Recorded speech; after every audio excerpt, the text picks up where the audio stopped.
Yo, what up? What's going on, everybody? You already know who it is. It's your boy Ken. It's James here, and welcome to another episode of the Men of Means podcast, episode 7. Siete. There you go for all the bilingual people out there. Yeah. Not I didn't practice that at all. Just off the cuff. Just a couple hundred times probably today in the shower. Minimum. Shower is usually where I practice these things. Yeah. So what's going on in the world right now, man? It's a little crazy still, a little wild, a little crazy. How was your week? My week was pretty damn good. Seemed like it was pretty relaxing. I didn't go to work all week, so I am just well rested up, take care of other things that I would have been putting off, but it's been a good week for me. How about you? You know what? Well, first off, shout out to all the essential employees out there doing their thing, man. Always appreciated. I'm one of them, so shout out to me. You know what I mean? Getting that out. Actually, I was lucky enough to have one day this week. I was afforded the opportunity to work from home. And I'm be honest with you, absolutely hated it. It wasn't my thing. I don't have a desk. I don't have this. I was literally like sitting on my bed. I put my computer on the bed. I was like on the floor, like using it there. And then I was like, this is stupid. Got like sitting on the bed, and that turned to like laying on the bed. And then lunchtime rolled around, and I took a little tiger snooze. You were like that guy on the phone talking to the crush where you're fucking kicking your feet in the air. You got the blanket up. And No. That's when I talk to the crush. But when I'm just work-wise, hey, look, man, I'm in the zone, okay? I'm locked in. Clock, locked. Well, you were coming off of like 300 days straight, right? I was about 7,000 days straight, but you know what I mean? Who's counting, really, brother? Yeah. No, man, it's about maybe 30, somewhere around there. Just going in every day. Again, man, understanding the times of the world, not a problem. I'm glad to contribute to that. I always kind of look at it like, man, one day, maybe you have kids or something. I mean, I don't currently, but maybe one day I do. And, it's probably something they're going to learn about in the history class. And I'm like, hey, guess what? That's what daddy was doing. I was out in the front line, man. All right. I was out there, so I kind of find that enjoyable and something I'm willing to do. But anyway, you got to take some time off. Yeah, I did. And it's been great. What'd you do at that time? I did a lot of things for the podcast. I did a lot of things for my daughter. I took a lot of time just to not give a fuck about work. But for everybody who like you that's at work, shout out to you guys continuing to do what you got to do. Like you said, essential employees. Yeah, I mean, you got to make the most of it. Yeah. So that's pretty much the week so far. But you know what? It's always a pleasure, man. Literally the day I look forward to is getting back here, getting back in the mix, kind of putting this together. Becoming one of my greatest passions right now. Speaking of which, man, I correct me if I'm mistaken here. I think you took some of that time that you had and did some editing. I did some editing for the podcast YouTube, getting us online so everybody can view it in that platform. And honestly, I've been taking, like you said, a lot of time to learn the video production aspect of it, the editing aspect of it. I did some work with the logo creation. I just been really taking the time to learn those kinds of things. I want to say that logo, it's tits, if you will. Let's shout out to one of our older employees who, that's the way he references things. And it's hilarious. He also calls people yahoos. Also equally hilarious. Yeah. Okay, so YouTube editing, we're trying to bring that to the mix as well. Like I said, man, we're really trying to get this thing going. Again, shout out to that logo, man. Well done. Also, it's funny, man, and here's the thing, it's really funny. It's like, I remember last time talking to you like, oh, hey, you're gonna be doing that editing. I'd love to be a part of it, man. I really want to be there. And then it was Saturday. I was like, oh, okay, cool. I even offered to help this man put his flooring in. And then Saturday rolls around and I'm like, okay, finally I'm actually off of work. Oh, I know what I'm going to be doing. I keep looking at my phone. Oh, nothing. Oh, okay. I look at it again. Oh, no, that's just an email from work, no, about 9 p.m. And I'm like, oh, I got played. I believe your lady posted a picture of you hard at work, tagged me in it. On Tuesday. On Tuesday, but that was the first time I had heard from you since then. And I was like, God damn, this piece of shit just played me. So going back to the flooring, if I'm not mistaken, you guys can listen back to past episodes, and Ken does not remember what he says sometimes in these past episodes. Fair enough. So, and since he's coming off 7,000 days straight, I assumed let's give him a Saturday to himself, or he's probably going to be at work again. So it was out of the kindness of your heart, is what I'm hearing. I was giving you a break, but trust me, there's going to be tons of opportunity for you to. Yeah, I keep hearing shit like this. This is just like, oh, well, you didn't get that promotion, but there's so much more opportunity. That's the shit you're telling me right now, sir. I'm not buying it. Okay, I demand to be involved. I'm kidding. Yeah, man, I'll be honest with you guys. Just kind of want to make my boy look like an asshole. He wanted to get the mix down, understand what he was doing a little more intimately prior to me being there, because I probably would just talk shit. Like, you don't even know what you're doing. You know what I mean? So he had the right mind state. And I didn't do shit anyway on Saturday. There's nowhere to go, brother. Nothing's open. So let me know. Yeah, it would have been nice. My brother he was running like the daily operation of installing the flooring. He's a perfectionist. I was doing what he was telling me to do, and that's not necessarily my character. It's not. I'm surprised. But he was just putting me to work, and we banged it out in one day, and it was actually was great. We did a good job. He must be good, because otherwise I don't imagine you would have listened to his direction for long. Yeah, I was letting him do all the measurements, and yeah. he was taking care of most of that, and I was just kind of just general labor for him. Okay. So I think it was adequate. If the shoe fits. Yeah. You know what I mean? It's just where I belong. No, all right, man. So good. I'm glad you had a good week, man. I did myself.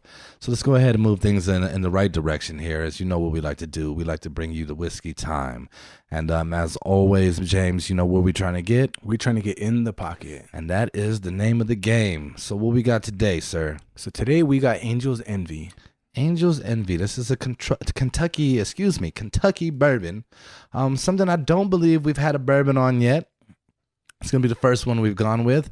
This has been suggested by many people along the way. And finally, here it is. Coming to you live and direct. We got Angel's Envy. Yeah, and this has caught my eye in the store because it's a different bottle than you typically see with the whiskey. So that's the presentation. Right. So the presentation of the bottle, let's get into that. Okay? Let's talk about it. So the presentation of the bottle, it's a nice slim bottle, kind of, like I said, just a different shape than you typically get with the whiskey. Like he said, it's a bourbon, and the bottle's nice. The only thing I would critique is they have angel wings on the back of the bottle. I'm not a big fan of that. That to me is a little bit tacky. I've seen a lot of bad tattoos in this style. Ja Rule, which we know we can't trust, right? It's not typically a sign. Please don't. This might be a sign of not being able to trust something. It was a bad choice in my opinion. Yeah, I wouldn't have gone with the angel wings. However, being called Angel's Envy, I guess, I guess that it's kind of a contradiction. You know what I mean? Angel's Envy, but then you got angel wings. You know what I mean? Like who's envious? That poses a question in my book. Yeah, and I want answers. Actually, and I kind of feel like if I take it one step further, analyzing the bottle, I kind of feel like they made the bottle shape in consideration of the design of the wings. You know what I mean? It kind of it belongs there, and I think that was by design. The bottle. Yeah, I mean it's definitely a unique bottle design. There's no arguing that. I've never seen another bottle like this. So that's what they do. So presentation wise, James, what do you want to give that presentation wise? I'm gonna go ahead and rate this a 5. Okay. I mean that's not the worst thing. It's not the worst. It's not the best. We do have a cork top, which we know that's what we prefer. It's not a fancy cork though. It's not like wrapped nicely. What is that logo on the top of that bottle there? I think it has like the cat, like the Sailor emblem. He has no idea. I have no idea. So Lincoln Henderson. I think that it has the acronym for Lincoln Henderson, which LH, which is what it's aged in. Their port wine barrels. Is it? Or is this it's from the cellars? I don't know what that. Again, you know what? We're just two basic ass guys here. We're not sommeliers. I mean, I am. You know what I mean? I did take that one course, that 22-minute course on YouTube. So I meet the criteria for that now. So did it print out a certification for you? Damn right, I got it on my wall, brother. All right, framed in everything. No, obviously I'm kidding. It was a 23-minute course. And we're coming off of the Macallan 12-year. Right? Yeah, so I mean anything following that. And I mean just you got to keep that in mind. I will say, man, typically I don't drink too much whiskey in between these. However, I was gifted a nice bottle of whiskey, and I did drink that, and it was quite quality whiskey, I must say. Right now the name escapes me, but quality. So we'll see, man. This one's up against some quality liquor, I suppose. I was trying to come up with a cool name. I could not. Sometimes you get stumped. Yes. Okay. And so we're gonna move on. We already have this poured up. Okay. Yeah, we poured this up. We poured it up. Ken was nice enough to pull out his blade to open. Hey, can I just be honest? Okay, look, man. We started. We didn't like what we did, and here comes the better episode. You know what I mean? And that's just the way our head wasn't in the game with the refocus. Sometimes you got to do that. You got to reprioritize, refocus, step back, take a breath, and get your head right. And you know what? I'm not too big to admit that that's what it took. And here we are, and we coming at you with everything we got now. Yep. So presentation, he gave it a 5. Do you mind if I give mine, or are we just gonna move past that? I mean, damn, dude. Wow. Go ahead. What do you got for it? 5. Okay. Right. It's whatever. I will give it some points though for being unique. Yeah. I do like that. Well, you gave it 5 points for uniqueness? No. Just, you know, they do have on the side the batch number and the bottle number. That is nice.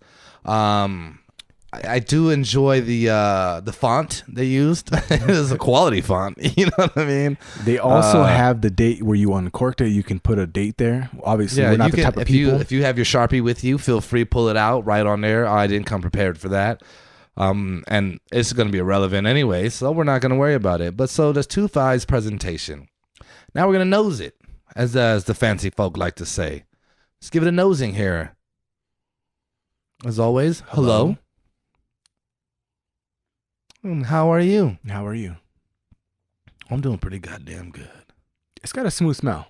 It's a smooth smell. It's a smooth smell. I'm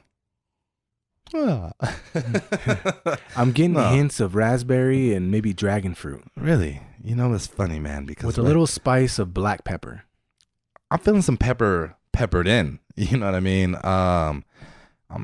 We're obviously fucking with you guys. Yeah. Who are we? Come on. I don't know. It's okay. You know what I mean? Yeah. As far as we can go, we can say it's a smooth smell. Yeah. It's not hard. I don't feel like, oh man, that's gonna be terrible. Yeah. It doesn't give you that kick. It's obviously aged in a port wine barrel. You know what I mean? It's not like I'm reading that directly off the bottle. You know what I mean? Come on.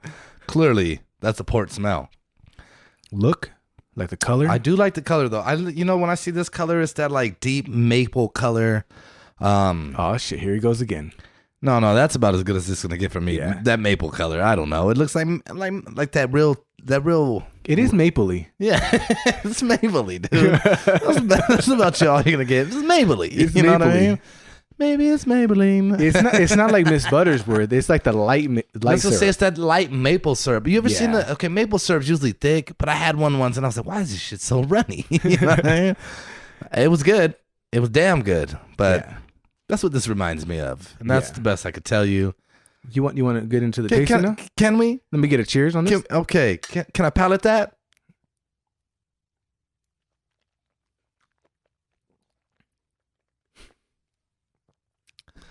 I switched it around. I did what these fancy people do. Tastes the same. I don't know.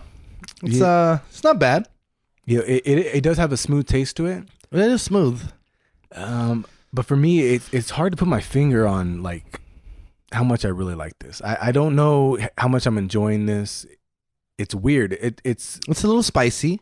It has a little spice to it, which is different. Which I like. I'm not opposed to the spice. Give me a little heat. You know what I mean? I'm gonna go in for a second one. You go ahead. You dive right in, brother. Again, this is Angel's Envy. Okay, that's what you got. Okay. No, it's smooth. It's you know what? It's for me. It's a little unique. I'm gonna dive again here. Yeah, for me, it's a little unique. It has a smooth taste, a little peppery, on the back end, if I may say so. But not a bad whiskey at all. I think for drinkability, it's pretme high.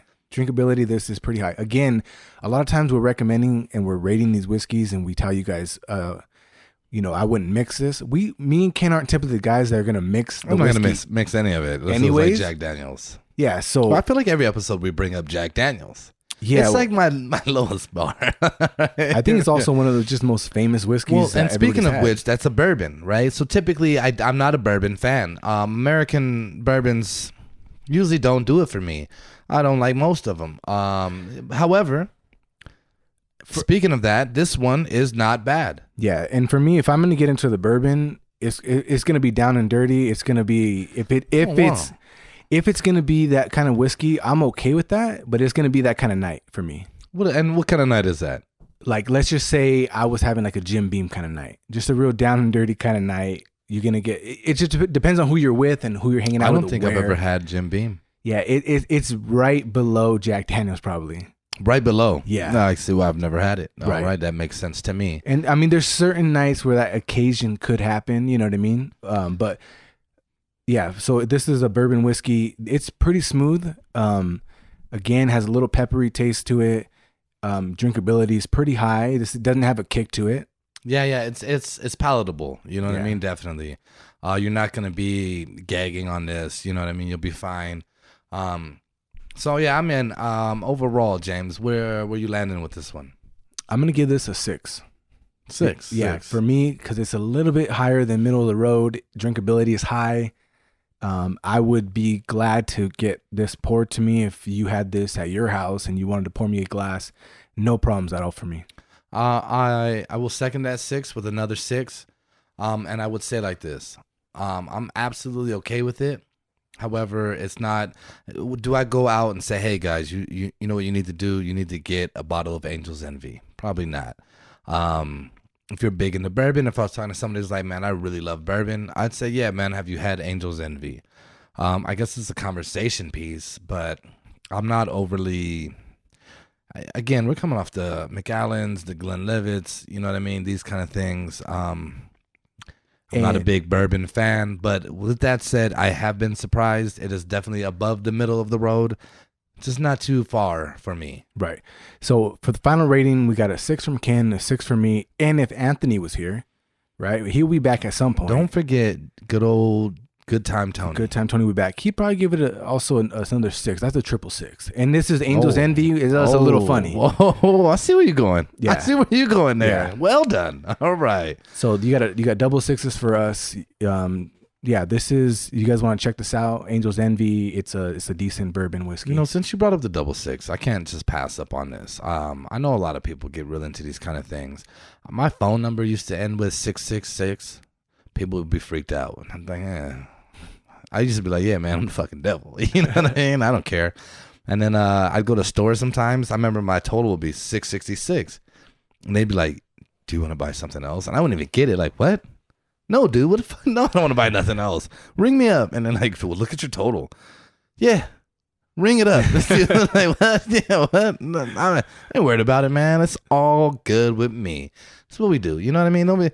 Which is kind of, I think we're wrapping up the whiskey time here.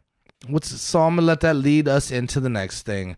I kind of want, you know what? No. We're gonna run this. I'm not gonna jump into it yet, but I got somewhere I'm going with that.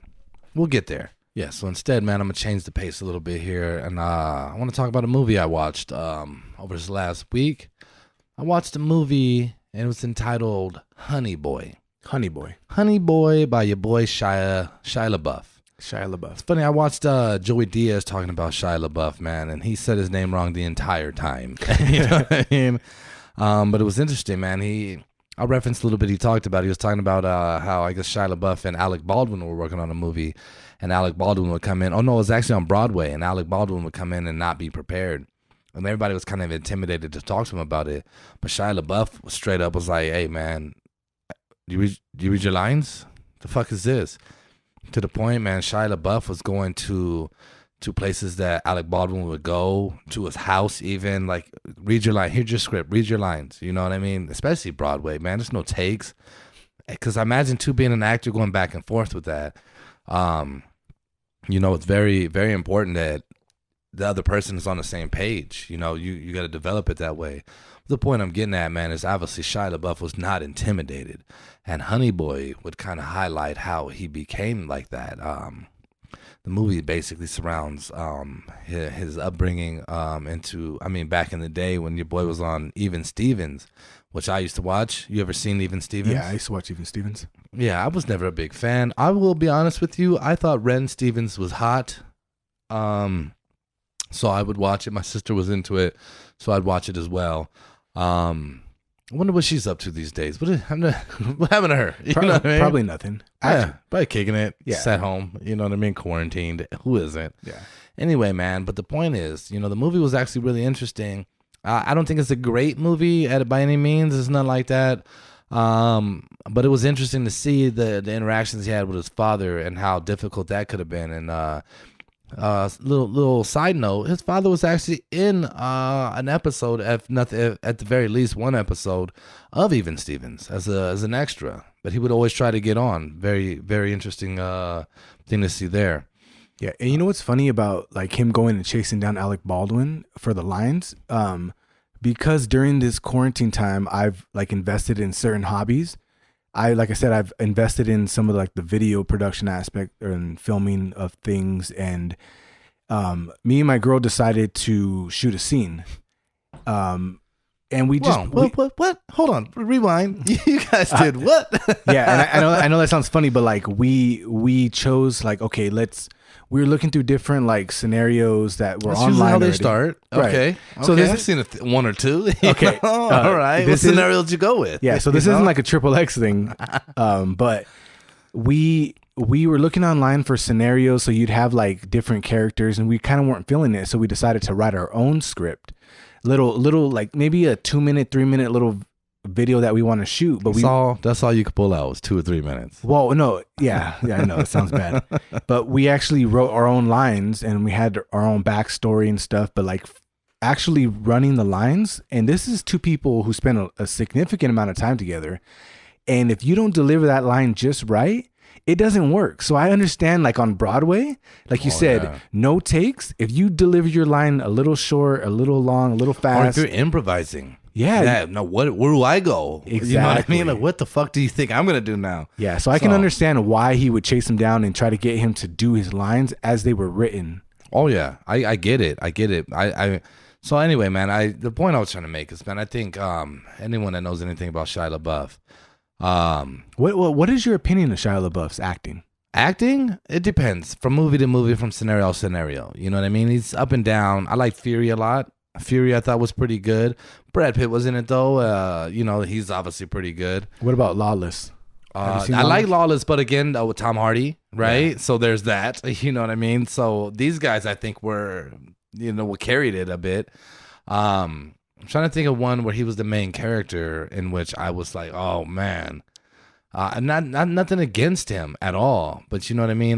Yeah, like you're saying, I don't think anything like real prevalent comes to mind like him as the star, but I will say that in supporting roles, I'm actually a fan of him. Yeah. I feel like he invests in the role. I feel like it comes across on the big screen, and like he claims to not be a method actor, but I feel like he actually falls in line with kind of like partially in that world. I think he actually like idolizes a lot of method actors and some of the techniques that they use.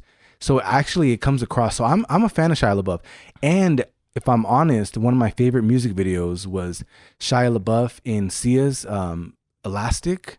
Don't know what you're talking about. Okay, well, it's like interpretive dance, and he's with in Shia there. LaBeouf? He's in there, and it's actually one of my favorite music videos, just because it's like you interpret it however you want, but it's all just like raw, weird acting with the music video. I don't know what the fuck that is. You know what I will say, with my perspective on Shia LaBeouf, is the man is just he is who he is, and that is something that I sincerely can appreciate. He's had his faults.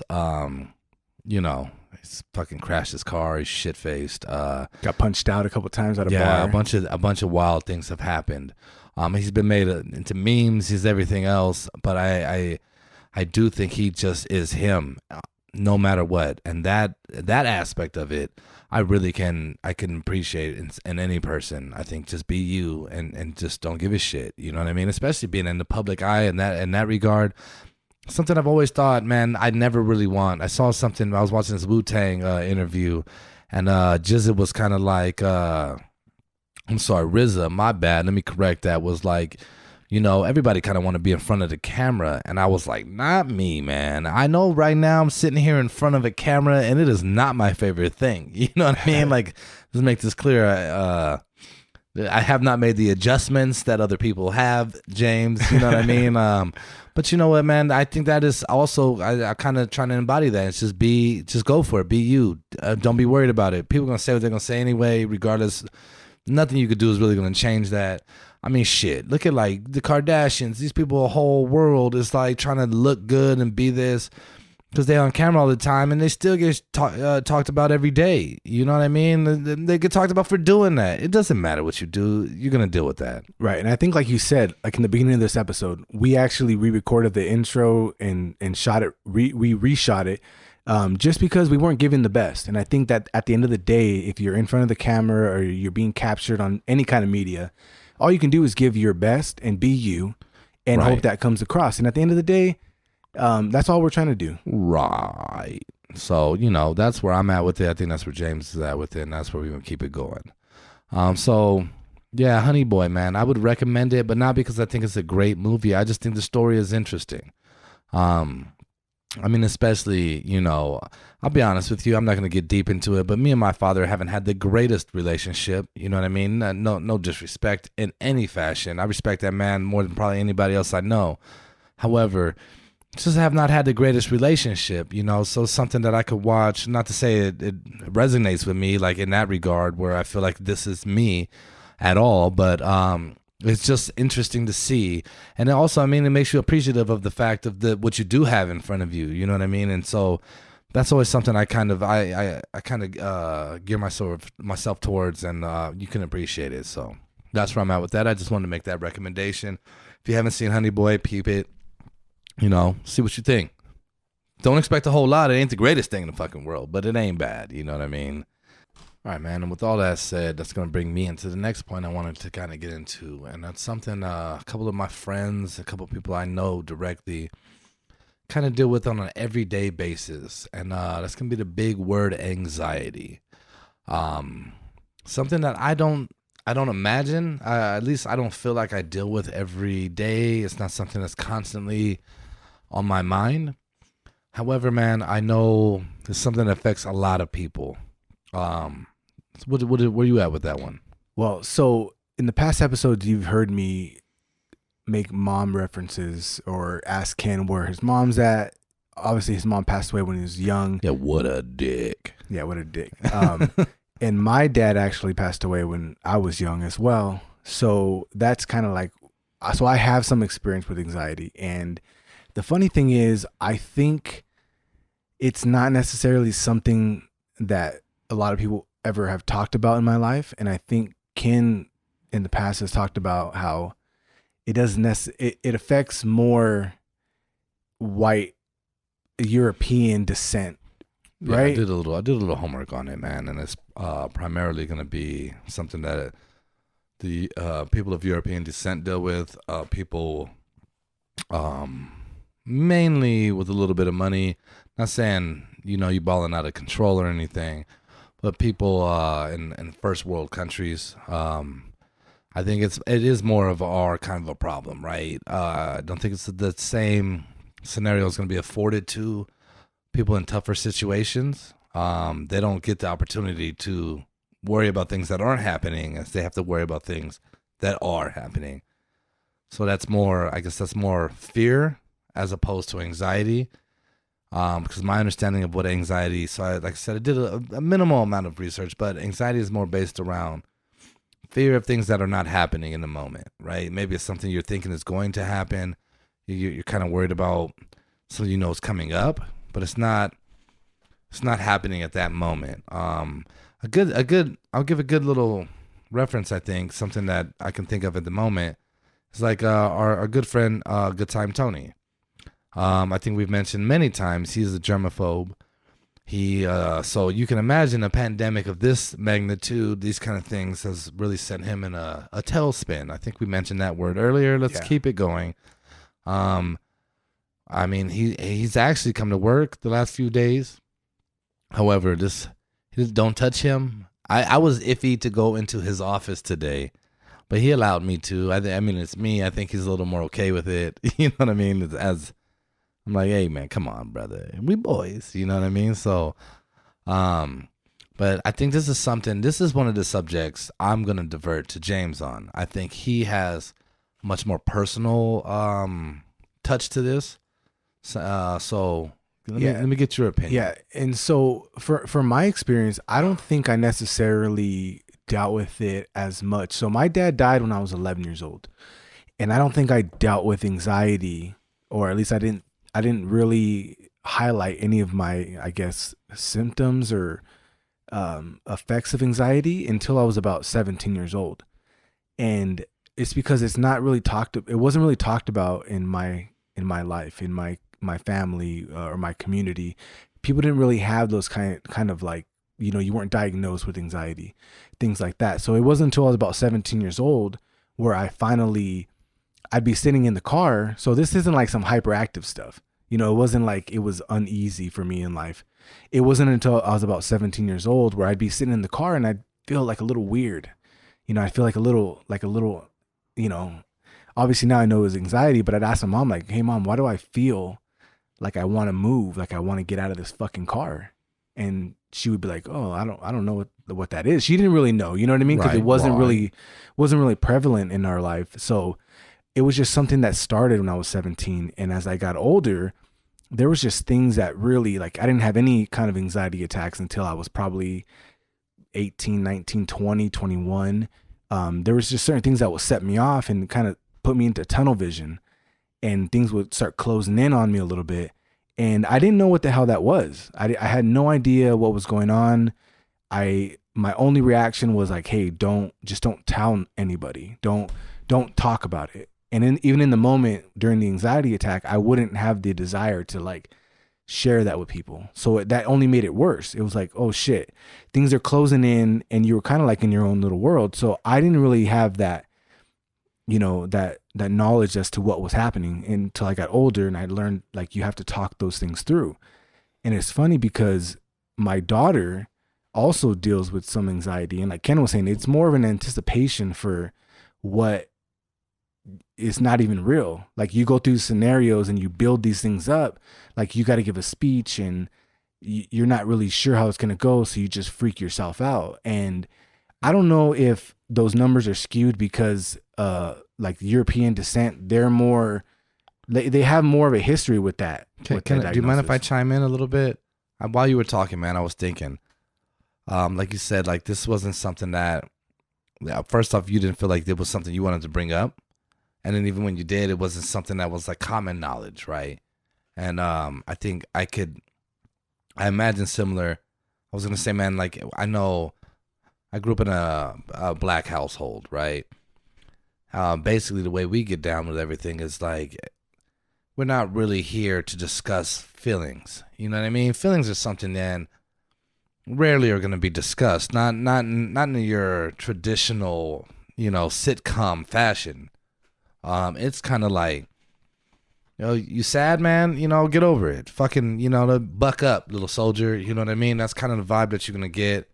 So even if it was, it wouldn't be like, oh man, well maybe you have this. No, it would have been like a direct, you deal with what's coming up. You know what I mean? Like you just take it and you go. And so that's why, for me, I'd say, I imagine I feel anxious on occasions. However, my vibe is going to be, okay, that's cool, but deal with it. Go through it. Not to take the shine away, but I could think of a time. Very rarely do I mean, typically, man, like, I'm fine, or I find a way through something.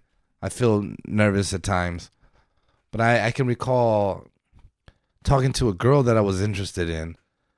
And it was something very simple too, man. Like I run into her in the hall, and I'm talking to her, and I'm just like as nervous as can be. It was like super bad. Like, it's 12:45. You know what I mean? I'm ready to run away and shit. And I think she kind of could see that, and she's kind of like, she's being super cool. But I am literally in my mind, and I'm like, the more I'm thinking about it and I'm like, fuck, I don't know what to do. I don't know what to do. Like, you just got to get out of here, dude. Like, mainly because I don't normally feel that way. And so, I mean, this is like this might have been this year, dude. Like, I'm a grown ass man and I'm over here like, nah, I don't know what to do. You know what I mean? Yeah. So but I mean, there was no like leading up to it. And so that's why I would say, like, cause to me, I think I come into a different realm with it. Cause, go ahead. Well, just learning about anxiety, I think more people experience it, like you're saying, that they really don't know what it is, but that's what it is. I remember in my early 20s, I was in a band and I was playing in Hollywood. And I used to think that someone said, "Hey, are you nervous?" I used to phrase it like this: "No, I'm anxious." And I used to think that was a better way of phrasing it. But really, nervous, anxious, it's the same fucking thing. Is it? Yeah. Well, the thing is, there's just different degrees. And you being nervous is a slight form of anxiety. And from what I've learned, a lot of anxiety is just how you manage it. Well, that's what I was going to say. Because, I mean, I would say from the little research I did, and because I want to make this clear, too. I mean to not demean anyone, right? You know what I mean? Or anyone and what they deal with. I'm simply speaking from my own personal perspective. But for me, you know, the difference between being nervous and being anxious is I could be nervous, but I'm going to do it. Like, I'm nervous as hell, but I'm going to do it. And then anxious, from what I gathered doing a little research on it, was more like, I am nervous to the point I will do anything to avoid it. And then I'm not going to do it. And then I'm going to sit there and be terrified of the next time that this comes up. And I don't want to face that. It seems insurmountable to deal with it. And that's the difference, I think. From what I gathered. You know what I mean? And I'm way open to understanding if I'm wrong, and which I actually told James, so just for the listener here, I was like, hey, I think this is going to be a preliminary episode in regards to this aspect. And he was like, what the fuck is a preliminary episode? You know, and I was like, no, I feel like this has to be a two-parter. I want to do more research. I want to get more perspectives on it. I want to gain a better understanding, which is why I think I'm talking too much, and James should probably take that. No, and I think what you're saying is valid. And I think what happens is, as a kid, you have more options to shut down. And I think, like you're saying, yeah, when you're nervous as an adult, a lot of times you don't have a back door. You can't just walk away from a situation at all times. Yeah, like in college, I know people shy away from public speaking, but in like, let's say you get a career, you don't have the luxury to back out of situations. So what you do as an adult is you try to get through it as best you can. And as we've seen during that time, you've seen adults fall apart. They don't know how to get through something. So in our world, like, you take something like an audit, something that is very, very, very critical and has a lot of visibility. Those things are the biggest things in our career. Those are the biggest moments where you have to really just do what you got to do. You got to lean on your experience. But for some people, their anxiety gets the best of them. I know somebody at work who, if I'm going out on a limb, I'm saying they faked a condition. I've seen them fake a condition, get picked up by their wife because they were having issues. I think it was all brought on by anxiety. Well, I'll say something there. So let me give a little background. So we work in a pharmaceutical field, obviously highly regulated area, manufacturing facility. So therefore, we are audited by multiple different groups, external, internal, all everything you could throw at us, all the countries, all kind of things. I have personally had to lead a couple of those myself, and I do understand. Initially, I was a little worried about it. However, man, I think just my character is kind of like, I know what I'm doing better than you do, so I think you'll be fine. I can talk to you about it. You have questions, and that's fine, and I think I can answer your questions. But you know, I would say too, that's one aspect of it, and I get that, you know, but I think as far as you were saying before, people, you don't have a choice. Like you just mentioned, people find a way, and that is what I think builds that anxiety. And now the next time it comes, it's like, how am I going to get out of it again? Like, I've already done this once. I can't do the same thing. And now you're really freaking out. And so you see that email a month ahead of it, and you're already worried about it. And every day is getting closer and closer, and you're freaking out about it. And you've already exhausted that option. How do I get out of it? I don't know. What do you do until now it's here? And then you are so overwhelmed already. And I've seen, and I'll say this. I say, oh, I'm fine, whatever. I remember doing presentation in front of my whole group. I'm gonna say it's about 40 people deep, you know what I mean? And I'm sitting there and I'm talking to everyone, and I'm literally like, I feel like in my mind I'm gonna pass out. Like, I'm about to fucking pass. I am freaking out in my mind, but I'm like, get your shit together. I can hear myself. My voice is shaky. Everything. And I'm like, oh my God, what the fuck is happening right now? In my mind, I'm losing it. And so I do what I finish it, you know what I mean? I get it done. And after, I'm talking to people and I'm like, oh my God, I did so bad. And they're like, what? What the fuck are you talking about? Like, no, dude. And I'm like, no, I sound like I was fucking shaky. They're like, no. I didn't notice that. And I'm like, what? What do you mean? Of course you did. Like, I can hear it. And I'm like, dude, it's all in your head, man. You were good. Like, people are like, wow, great job. Same with an audit. First time I'm like, oh, I don't know what to do. Fuck, they're questioning me. I'm kind of like, oh, shit, you know? Well, just answer it the best you can. I mean, that's something they'll tell you anyway. Like, if you don't know, say you don't know. But if you know what you're supposed to say, or you know the answer it. And then, I do a couple like that. And then I have one, and my typically everyone I've done, I had like a superior there with me. However, one situation, he is not there. And I'm like, okay, you're on your own, dude. And probably the best one I did. You know what I mean? Yeah. But I'm very like, what are you asking me? What do you want to know? That's all I'm going to tell you. I'm not here to talk to you about other aspects. What do you want to know? And let's get this done. Yeah, well, that's the thing. I think you have people, like, if you take anxiety and you put it in the workplace, you have to really lean on like your other tendencies. So like for me, for instance, and it sounds like for you, there's times where like you gotta just go. Like, you might be a wreck up until the moment, but then it's time to go and you go and handle business, and that's all you can do.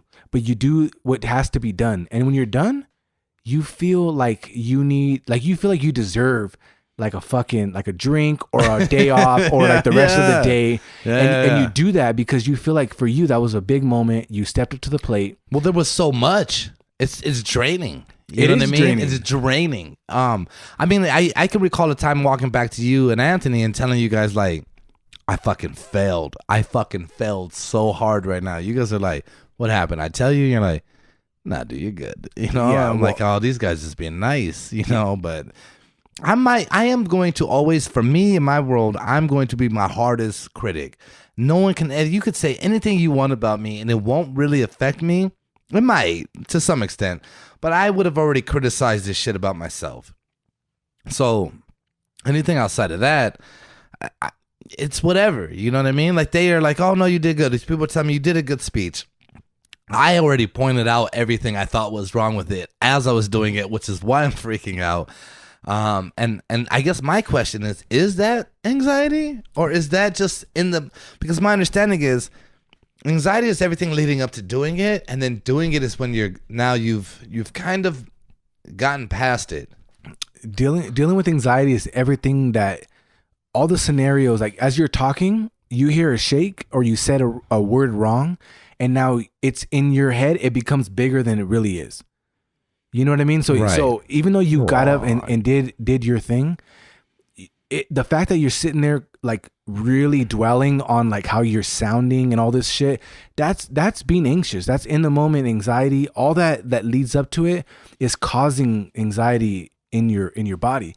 But the thing about that I want people to understand too is like, as Ken's friend, I know that my job as his friend is not to feed his anxiety. It's not to go, oh, what'd you do? And he's like, well, I was a little shaky on the opening, and me going, oh my God. Yeah. On the opening, that's terrible. My job is to understand that Ken delivered better than most people with this, with any kind of nervousness, that he is better than any other person in that moment, and go, hey, we're not going to feed that beast. We're going to keep moving. Let him live with it, but don't add to that. Yeah, and that's something I'm thankful for, man. I do have a good support around, and maybe that's a big part of it, right? Having people around you that can kind of mitigate that aspect of things and kind of like understand that and say, hey, yeah, we're not going to dwell on that. You know what I mean? Let's. What good did you do? You did this, you did that. All right, man, fuck off. What are you worried about this shit for? So I don't know, man.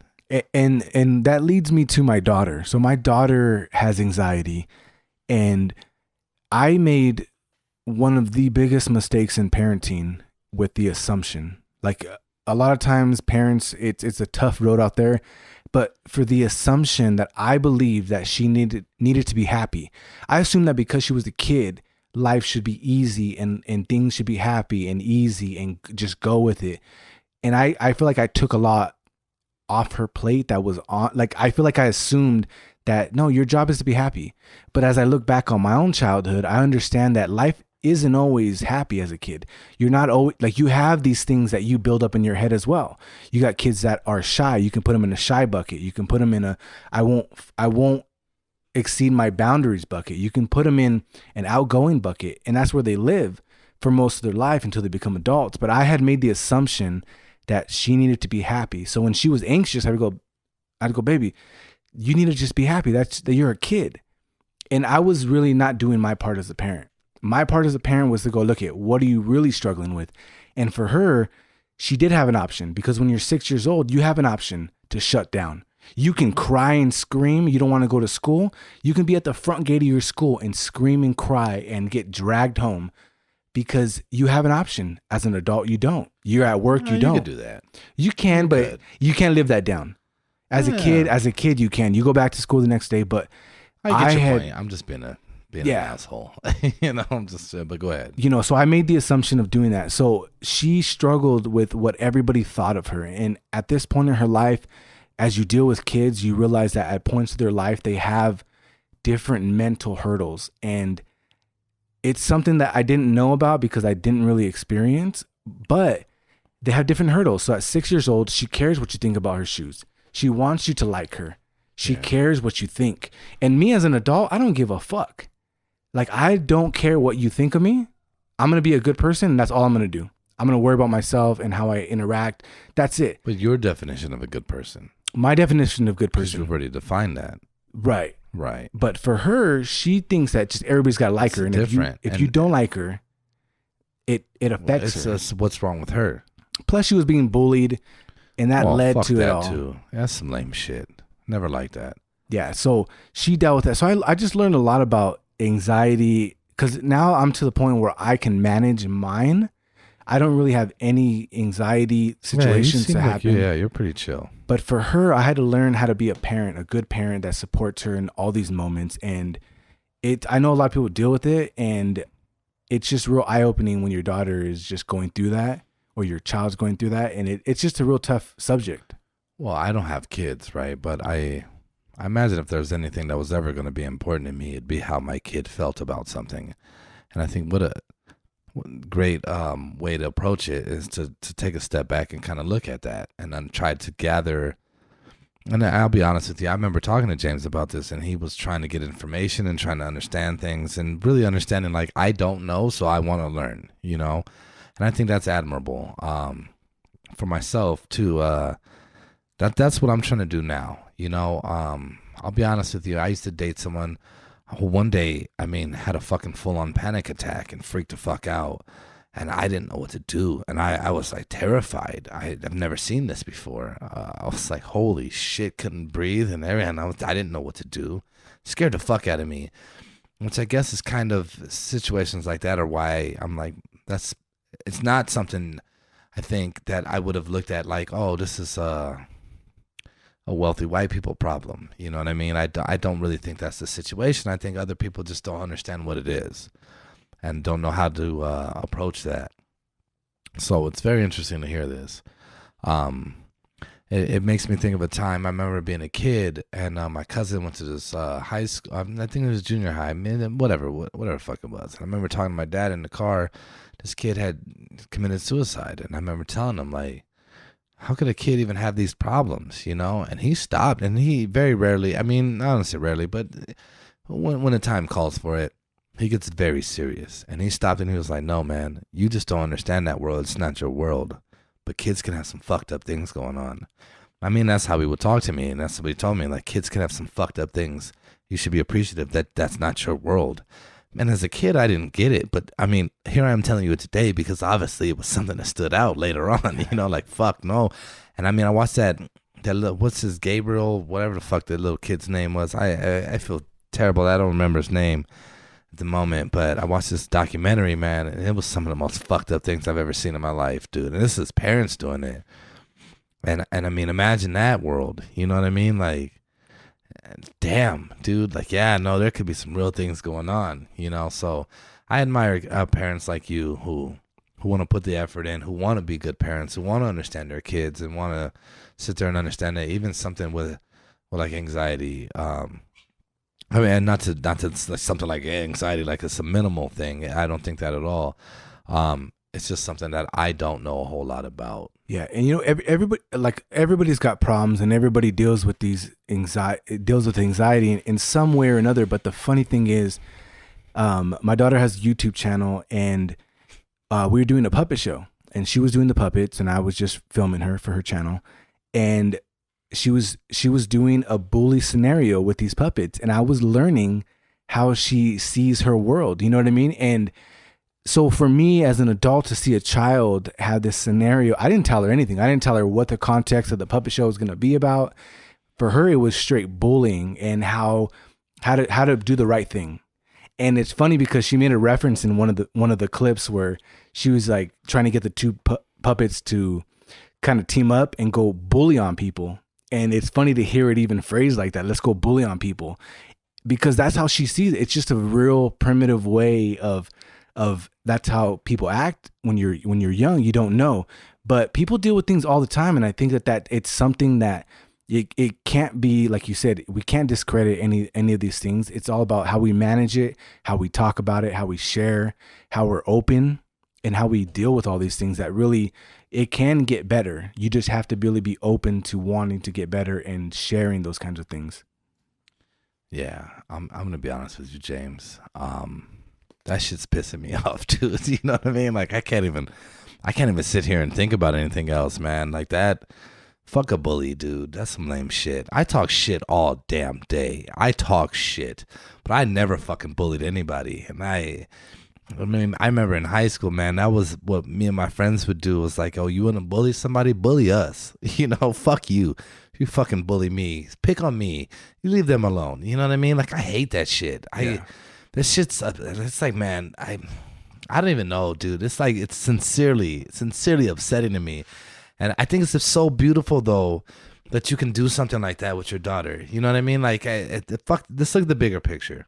That's a beautiful thing. Here you guys have a good enough relationship where whatever it is, you guys doing a puppet show. Normally, this is the kind of shit I'd be like, yo, puppet show? You know what I mean? But man, no, dude, like that's remarkable to me, man.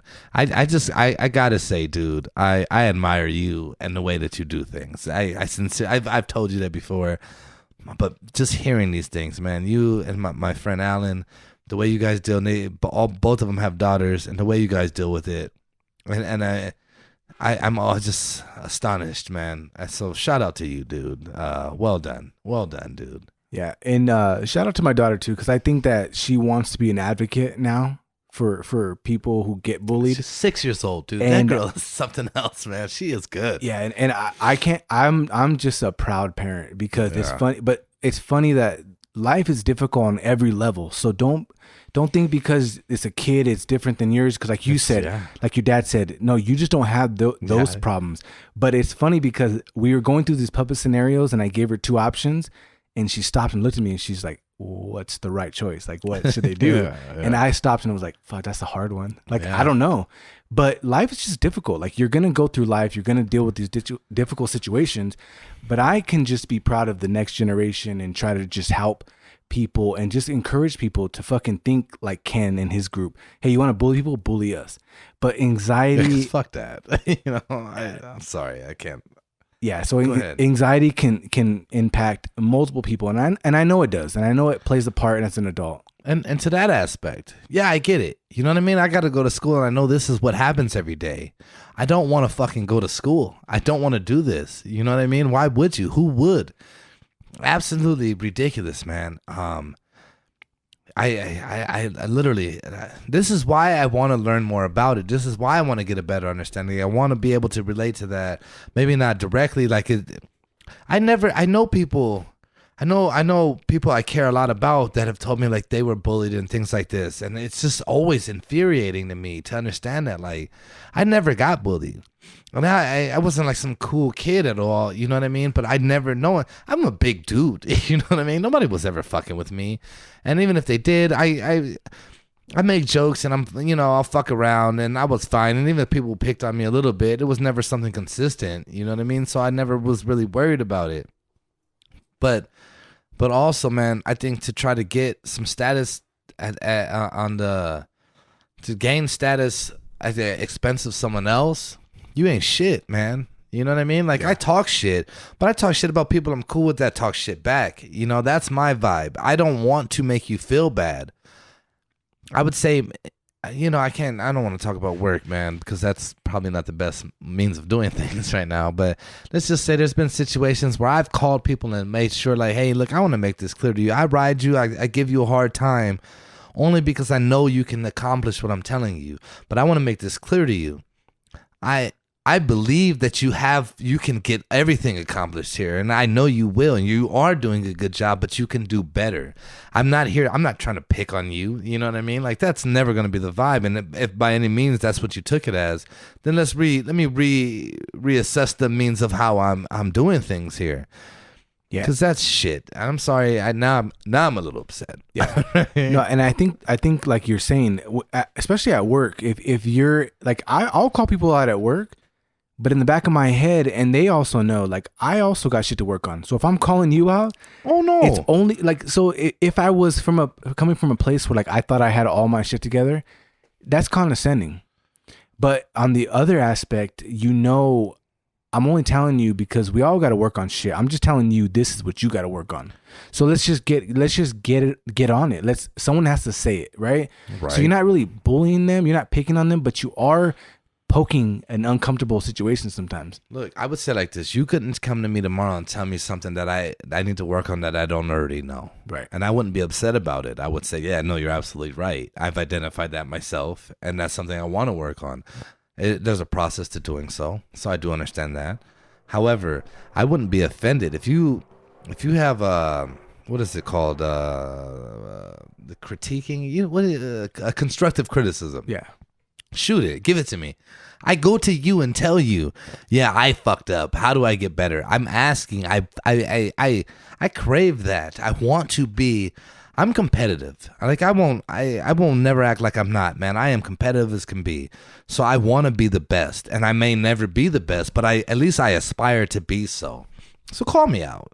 You know what I mean? I think I'm getting off the subject here a little bit, but and the only encouragement that I have for people right now dealing with anxiety, the people who aren't dealing with anxiety, that have people close to them that are dealing with it, I want to encourage you guys to notice. Hey, I know James is kind of anxious right now. Let me say something. Let me ease him back into the real world. Let me encourage him. And also, not just that, but also to push their boundaries a little bit. Because people who live with anxiety, they can really be stuck in just one way of life. And that is just super unhealthy. So if you have a friend, like if I knew Ken was dealing with anxiety and I knew that he needed to break free of that, I can't let him, if he's my friend at all, I can't let him live in that zone of like, this is where he lives. Yeah. I can't push them to inch a little further out of that zone. And you should, because anxiety is not a place where you have to live. It is a place where you can climb out of. Well, I mean, and most things in life are. Take Anthony, like I mentioned earlier, as we began talking about this. I want to go in his office. I want to sit with him. I want him to. I know there's boundaries too, but even me going in there is a step with his like, yeah, I'm okay. It's you, I'm okay with it, but that's a step in the right direction. That's getting so, you know what I mean? You have to, and that's kind of what I initially was looking into, and that's what it said. They used like skydiving as an example, and it was like, you could be terrified of heights, and oh my god, skydiving, I'll fucking never do it. There's a potential to die. There's a potential to die in your car. There's a potential to die every day. You get struck by lightning for all the fuck you know. But and so that's kind of, I think, kind of why I am where I'm at with it, because I'm like, fuck it, you know what? I do it. I'm terrified of certain things. Take spiders. Let me make this clear to everyone here right now. If a goddamn spider dropped down right now, I'd get the fuck up and bounce. You know what I mean? Like, I'm not bounce like I'm going to fuck home. Okay, I've had enough. I don't want to be here. But if there's a situation I have to confront this spider, that spider's fucking dying. You know what I mean? Yeah, I got it. Yeah. So earlier I had for the viewers, I had a bug on my lip because we have a lot of bugs in this motherfucker. But yeah, we got a lot of lights going. If it was a spider, Ken would have been like, "Hey, I'm fucking out." I'd be like, "Well, you need to get that out of here. I'm out." Yeah, no. I do not fuck with spiders. However, though, again, if you know the situation where it was, I had to deal with it. Okay, deal with it. If it's in my room, I'm not gonna be like, "Well, I'm sleeping in the car tonight." Nah, you know, this fucking spider gotta die. You gotta deal with it. Or your roommates. Maybe we kick it. You know what I mean? You stay on your side, I stay on mine. We good, you know? Nah, man, that spider fucking dies. And that's the bottom line. 'Cause Stone Cold said so. I don't know why I did that, but it was fun. Anyway, man. So, like I said, this is like the preliminary discussion here. I think what I'd like to do is bring someone in that we can discuss this with who kind of deals with this on a more regular basis. I think that would be very interesting. So in the future, man, just keep a lookout. I think that's where we're going to get to. But with that said, I think we got to wrap that segment up here. We got to move into our truths. And I'm going to move that to my boy over here. I want to hear what he has to say. He's been very selective about it. Let's see what he has to say. Okay, so for my truth, what I have for you guys is dealing with this quarantine time. I've been a huge advocate for this, and that is enjoy your family, enjoy the time that you have, because in my whole existence, I've never been afforded this time to be locked in the house with people that I live with or family members and having to spend a significant amount of time with them. But I will tell you this, for me in particular, spending time with my daughter and just going with her flow, I've started investing in the things that she wanted to at a greater level, and I couldn't be happier. Like, she wanted to play a video game on her iPad, and before this pandemic, I really wasn't into it because I didn't have the energy for it. But this has afforded me the opportunity to go, okay, I know you're home all day. Let's spend some time doing this. Let's invest in this. And we're having a great fucking time together. And it's because we got nothing else to do. So let's take care of each other. Let's spend the time enjoying each other. And I will just say that one of the greatest things out of this whole situation is the ability to do so. Right. On that note, I'd say I have been afforded the opportunity lately. My sister, her fiance and her daughter, they have a game night every Friday. And anyone who knows me knows typically Fridays are the day I'm about to go do ratchet shit with my friends. However, I went a couple times, and what a blast. I got to say, I wouldn't have probably gave it a shot, but what a blast, and I look forward to it. My two favorite days now have become Thursdays, podcast day, and then Friday because it's family game night. And I didn't go last Friday, and she texted me, and she was like, my niece's name is Natalie. She was like, Natalie was a little disappointed. She had laid out everything for you, and you were not here. And I was just like, damn, I'm sad I wasn't there too. You know what I mean? Like I want to get back to that. So I appreciate your truth. Now I'm gonna jump into mine. Um, Mine is, and this is something a little more personal. I mean, no, not more personal. I'm not gonna say that, but for me, I suppose it is. As I realized and identified that I need to get myself back to not being so worried about everything and being me, and being me is what's gotten me here. It's got me to this point. And lately, I've been intimidated by people for whatever reason, or people or situations and scenarios. Um, but it's funny, man. I find inspiration in the oddest things. And I was watching the show, and the whole show was kind of geared around like, hey, you got to be you and just do what the fuck you do. And since then, I I've approached that in every aspect of my life, which has literally been like 2 days. But I'm getting back to that, and I think if you're not you, it comes off like you're not. It comes off ingenuine, and it comes off like you're trying to be something you're not. And since then, I've just was like, you know what? Nah, fuck it. Even right now, the way that I've approached this podcast this evening, I have decided to just get back to being me. And I think it's cheating everyone around me if I'm not. And so therefore, with that said, I'm going to be me. The way I talk, the way I carry myself, my goals, the things I have ambition towards, everything about that. I got to get back to that. Got to get back. Jay-Z's song, you know what I mean? In the beginning, it's like I come to you from a state of desperation. So I have nothing to offer except for my life. You know what I mean? Basically, all I have to offer is who the fuck I am. And that is where I'm at now. And that is my truth. That's the beautiful truth. Okay, thank you guys for listening to another episode of the Men and Means podcast. I know you guys are enjoying it because I'm enjoying it. Ken's enjoying it. Check us out on social media, Men and Means podcast on Instagram. Check out our